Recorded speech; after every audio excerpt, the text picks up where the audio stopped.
but this is the final and third segment, thank God, because I've been slightly terrorised here. Tabitha, some drag who I insulted once, God knows fucking why, wasn't even worth the insult, has moved in, chucked the dyke off over to the other side over there. So there's a bit of a movement around here in this third break. We're about to go to camera, and there's some liquor talking to the floor person over there right now.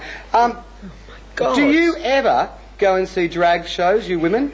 Do you ever go and see drag shows? Do you have a problem? Are you mithrapists? What is it? Love them. I love going to see drag shows. When I was younger, I didn't. I used to, when I was 18, during the late 70s, early 80s, I thought, what are they doing, They're just taking the worst things out of women and they're just, prancing around on the stage, and it's an insult to womanhood and all this sort of crap. But I've grown since then. That's okay. And I actually appreciate now the fact that dykes get a sense of humour when they age. Is it the same with the other two girls as well? Did you not go and I get a bit bored with drag queen shows. That's fair enough. They're all the same. I mean, except for, So do I. Miss Shitty. I mean, I like performance art and the performance art aspects of performing. So I like, maybe pushing boundaries, Mr. Shitty. Sorry, Mr. Shitty to you. that's exciting. Yeah, and and with a lot of the drag king shows as well, it's not so much about miming to a song. You could have the latest techno song, and people are actually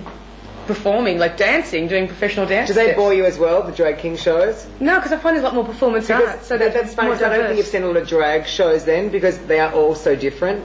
Where different venues cater for different crowds. Yeah, that's true. And the show's so different. So I don't know. I just don't think you've seen. From the venues I've been to. And what you were talking about, doing the latest techno numbers and everything else. Well, I'm actually in the opposite position. It's the fact that I have such a good repertoire of old camp, funny numbers that people don't do anymore, and that's basically what I like to do. But because I was also the leading lady for 14 and a half years at Pokies, I still do other types of numbers, but I feel that I have a responsibility to bring those numbers out for people to see, to show them that there is a different type of drag rather than just your Britney Spears. Years ago it was your Shirley Bassey's and your Barbara Streisand. I'm just talking about the general miming. In the 80s it was Whitney.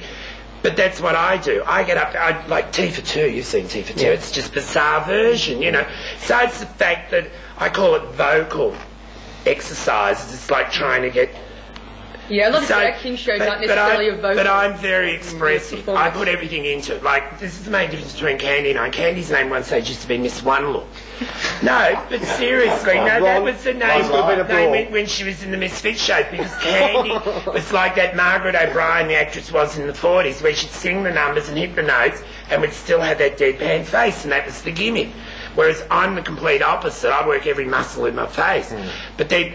but also at times I feel like I'm caught between a rock and a hard place, because I think as much as I have a responsibility to get out and show them this sort of drag, it's like that is my responsibility to show them that. By the same token, I don't want people to think that that's all I do.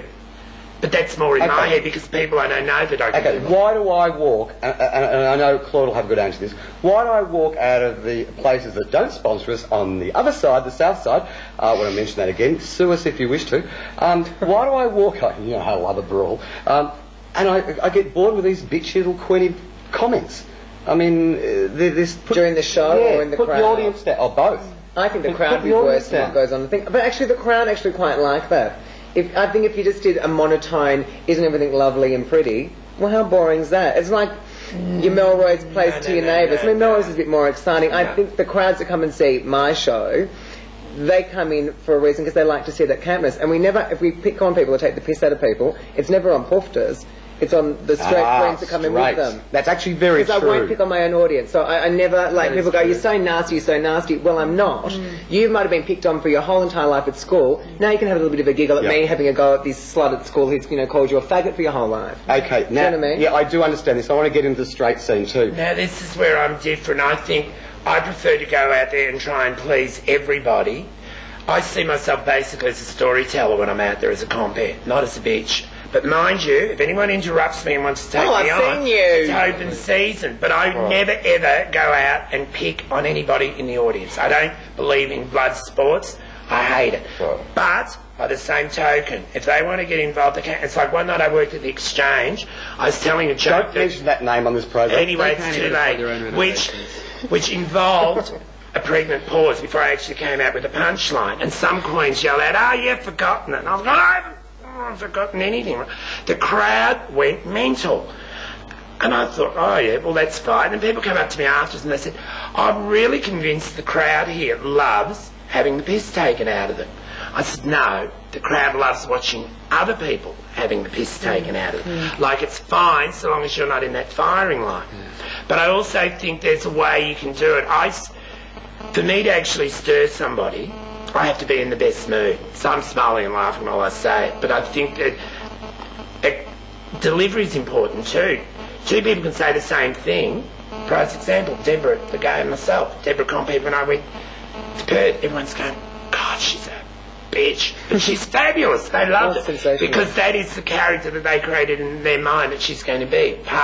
Not that I'm sure she wanted to go out there as a bitch. She's gone out there to compare, but then that's part of her other people's perception. Now, you're a qualified psychologist. What do you do? Jane? I find myself a balance of both. I prefer to be the nice person up on stage, but they also know that I'm not stupid and they can't cross me and I won't put up with bullshit, or, if it's a comment, I'll get them up on stage and we'll discuss it. But with the crowd too, because Jane's crowd, a lot of them are straight, so you wouldn't want to go up attacking them, where my crowd's predominantly gay, or males and females. A performance like Terry Tinsel, Terry Tinsel loves doing my show because the crowds are just so much more responsive. And I noticed a Friday night drop for men, great show here with 6 great muscle boys, and the crowd were like this. The show is dynamic, probably the best I've ever had here. Very hard to please. Your gay audience is always very incredibly hard to please, and I absolutely praise any girls that work solely on gay culture, because that is the hardest job of them all. But that's not where I'm at. I would not do drag and work a gay market. Okay, I want to go to Quentin, and I want a view about this before you go to the women in the room. Do you like drag shows? I mean, because you are not exactly the full white male, and you go and see coloured drag shows. And what do you think? Well, I'm probably a bit like Jack shit, in the sense that I used to hate drag shows. I used to feel Did you boys stop whispering in the background? Feel the same way about it, but I think that it's more complicated than you were making very political statements just a minute ago about dealing with your audience. And most people would think that drag queens would not have any sense of that at all. But I don't. If it came across that way, it was a complete accident, because politics and me, I just do not understand, and I don't want to. Toby is stupid. I am, and everything, when you walk into a club, leave all your politics outside. Yeah, it's not coming into but you said... Because what for? You don't want someone standing on a soapbox. I don't want to screw something about politics. Let me say, you said this really directly, that you were giving a chance for the people who'd been picked on in school all their lives to, have a bit of a go back. And, and that's something. It I might hate not be politics and all that. I know, but every time small. politics comes into everything, it seems to stuff it up. No, it does not. It does. You asked me. Tabitha, I couldn't agree more. I think politically correctness is the biggest load of crap. You can't say this, you can't say that, you can't do this, you can't do that. When I started at UVNU, I go, politically correctness, gay humour. Don't equate, never have. Exactly. Political correctness is not the same as being political. Political correctness is not the same as being political. You can challenge political correctness. We're there as entertainers. We're there to lighten people's lives, maybe educate them slightly, but we're not there as bloody teachers. Go Dykes, go Dykes. Entertainers. You girls are the ones that get political. Yeah, you girls. You such a bloody big issue about it.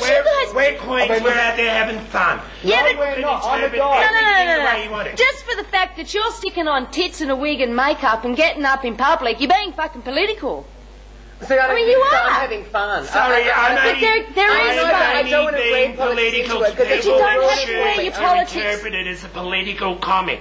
No, I don't think any actor or performer that gets on stage and puts on a costume makes a political statement. No, and I'm unless I exactly see with John Tabitha Howard's 100%. I'm not saying you... It is a political statement in the fact that it is not the norm. It has changed through the years. It's a political statement in that... Drag goes in 20 years ago, okay, Shakespeare's time. to the day you can... Great gay boys dressing up in ways. To the day you cannot walk down the street without, let's say, 95% of the populace looking around going, what the hell's going on? It's a political statement in the fact that you're going out there saying, no, I'm me, I'm doing this. Now you're saying it's your creativity. However, it's a political statement in every single thing you do in that sense. Well, I won't take that. I disagree 100%. Listen, I reckon that the gay male scene has to learn that politics doesn't necessarily have to be standing on a soapbox and getting really serious. And I reckon the gay girl scene should just shut their mouth.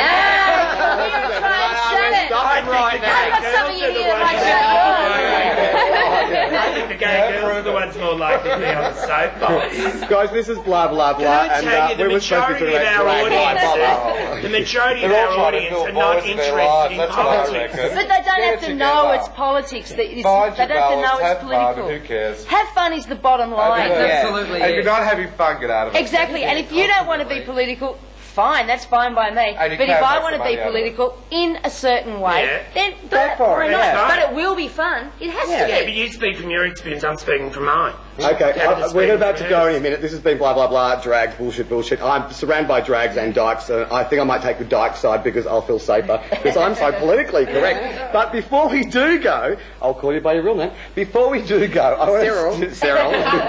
Before we do go, I just want to quickly some one-off stories about being a drag king. What's been the most weird and wacky weird stuff? Go. Picking up a drag king because like they're really cool, cute, well, and really sexy and butch, but you take them home and they're really femme. Femme. It's horrible. I hate that. It's like leather dykes, isn't it? Geez.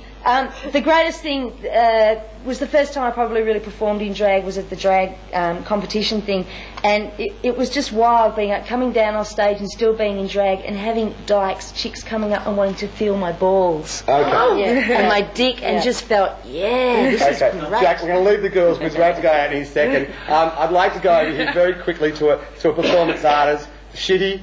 What's been your most weird and wacky thing? Oh, being at the inflation on a Saturday morning and being just idolised by these bikies. By bikies? Yeah, and in the basement bar, it was just heaven. We're going to quickly... They loved me. To Jane, Claude, most weird and wacky story? I'm interviewing Ricky Martin next month, one-on-one, in drag. Ah, right. So he's doing the real Ricky Martin one. Well, I think that's heaven. I'm going to end with Doug. The media can approach me to go and interview Ricky Martin. I mean, I'm living gay fantasy. I don't care what you say. Well, you're living mine. I fuck female footballers. I've done all sorts of things, and it's my perfect. It's my perfect balance.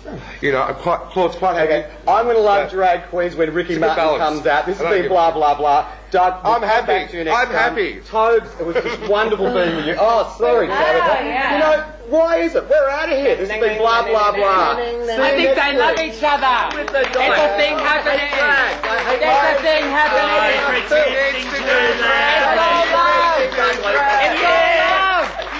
It's all love. Guys, thank you very, very, very much.